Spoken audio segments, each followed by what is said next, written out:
शिवाजी महाराज आणि आज ज्यांची जयंती आहे असे भारतरत्न महामानव संविधानाचे निर्माते डॉक्टर बाबासाहेब आंबेडकरजी यांना नमन करून आज आपल्या इंद्रलोक बौद्ध जन सेवा संघ तर्फे आयोजित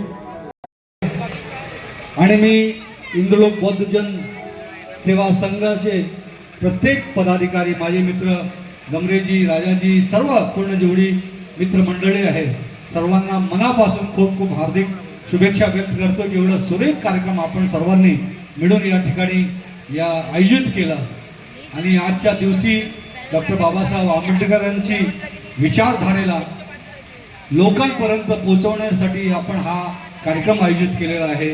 हा उत्सव आहे आपल्यासाठी, पर्व आहे आपल्यासाठी आणि खरोखरच डॉक्टर बाबासाहेब आंबेडकरांनी त्यांच्या जीवनामध्ये जेवढे संघर्ष केले आणि संघर्ष करत करत त्यांनी जे आपल्याला मंत्र दिलं की शिका, संघटित व्हा, संघर्ष करा, हा मंत्र घेऊन आपण पण सुद्धा आपल्या जीवनामध्ये समाजामध्ये काम करायला पाहिजे अशी मी विनंती करेल. आणि डॉक्टर बाबासाहेबांवर बोलायला गेलं तर आपण बोलूच शकत नाही, एवढे त्यांचे कर्तृत्व आहे, त्यांचे एवढे काम आहे. आज मला सांगा साहेब, डॉक्टर बाबासाहेब आंबेडकर त्या काळामध्ये त्यांच्याकडे 32 डिग्री होती.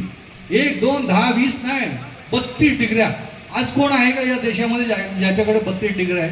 कोण पंतप्रधान आहे, कोण राष्ट्रपती आहे, कोण मंत्री आहे, कोण खासदार आहे, कोण आमदार आहे, कोण आहे? एक ही माणूस नाही या देशामध्ये ज्याच्याकडे आज म्हणजे 150 वर्षानंतर माणूस कसा हळूहळू वाढायला पाहिजे ना. त्यावेळी जर बाबासाहेबांकडे 32 डिग्री होती तर आज कुणाकडे तर 50 डिग्री असायला पाहिजे होती.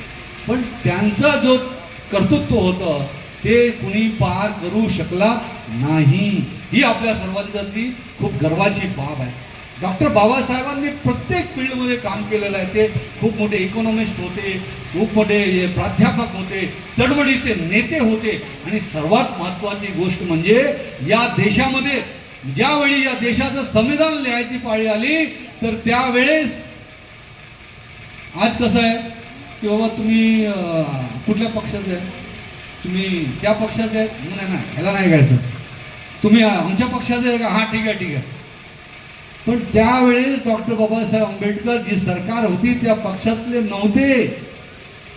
तरी सुद्धा ज्यावेळी संविधान लिहिण्यासाठी शोध चालला या देशामध्ये कोण लिहू शकतो, तर ही जी पूर्ण मंत्रिमंडळ होतं त्यावेळीच एक माणूस नव्हता. त्यावेळेस महात्मा गांधींनी सूचना केली की या देशामध्ये फक्त आणि फक्त एकच माणूस आहे जो संविधान लिहू शकतो, तो म्हणजे डॉक्टर बाबासाहेब आंबेडकर. त्यांनी संविधान लिहिलं. त्या काळामध्ये जी विषम परिस्थिती होती, जातीपातीची लढाई होती, अस्पृश्यता होती, त्याच्याशी लढण्याचं काम आणि ते जातीपातीचं बंधन आणि समतेचं वातावरण निर्माण करण्याचं काम जर या देशामध्ये जगामध्ये कोणी केलं तर ते डॉक्टर बाबासाहेब आंबेडकर. ती चळवळ म्हणजे महाडची चळवळ, अनेक चळवळ, अनेक आंदोलनं. आणि मी खरं म्हणजे तर मी प्रत्येक ठिकाणी साहेब एक गोष्ट आवर्जून सांगतो, त्या देशाच्या हिंदू समाजाला बाबासाहेबांचं आयुष्यभर ऋणी राहायला पाहिजे. ते म्हणजे का, ज्यावेळी त्यांनी नवीन धर्म स्वीकार करण्याचे त्यांच्या मनात आलं त्यावेळी अरबचे खलिफा आले त्यांच्याकडे, व्हॅटिकन सिटीचे त्यांच्याकडे पोप आले, वेगवेगळ्या धर्माचे धर्मगुरू आले, वेगवेगळ्या धर्माचे लोक त्यांच्याकडे आले की हे तुम्हाला काय पाहिजे ते आम्ही देतो, तुम्ही आमच्याकडे या. पण डॉक्टर बाबासाहेब आंबेडकरांनी जो धर्म निवडला तो या भारतीय मातीतला धर्म, भारतीय धर्म, बौद्ध धर्म निवडला. हे हिंदू समाजावर, हिंदू धर्मावर खूप मोठा उपकार आहे, सनातन धर्मावर.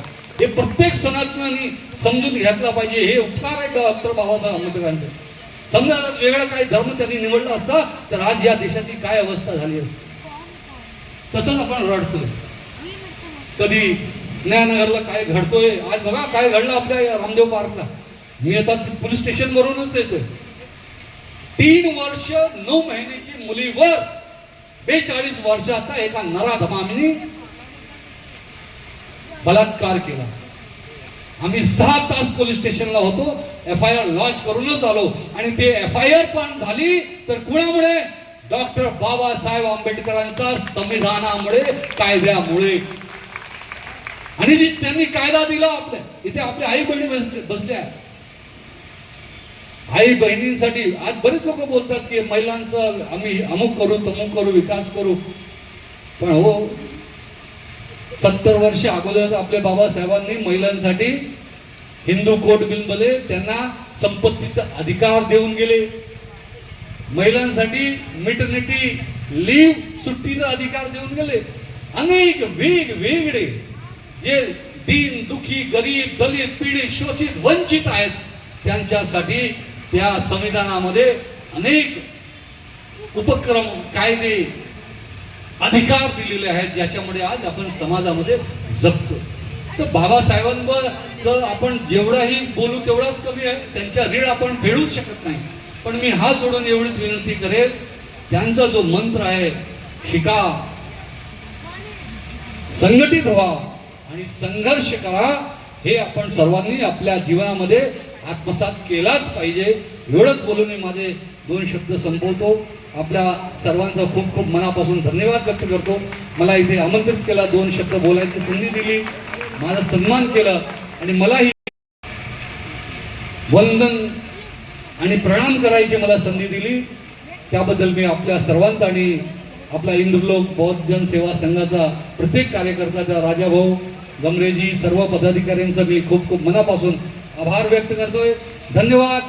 जय हिंद. ठिकाणी येऊन आपला मुळात वेळ काढून या ठिकाणी आपण मौलिक जे मार्गदर्शन केले त्याबद्दल पुन्हा एकदा मी आपला या ठिकाणी पाणी मागे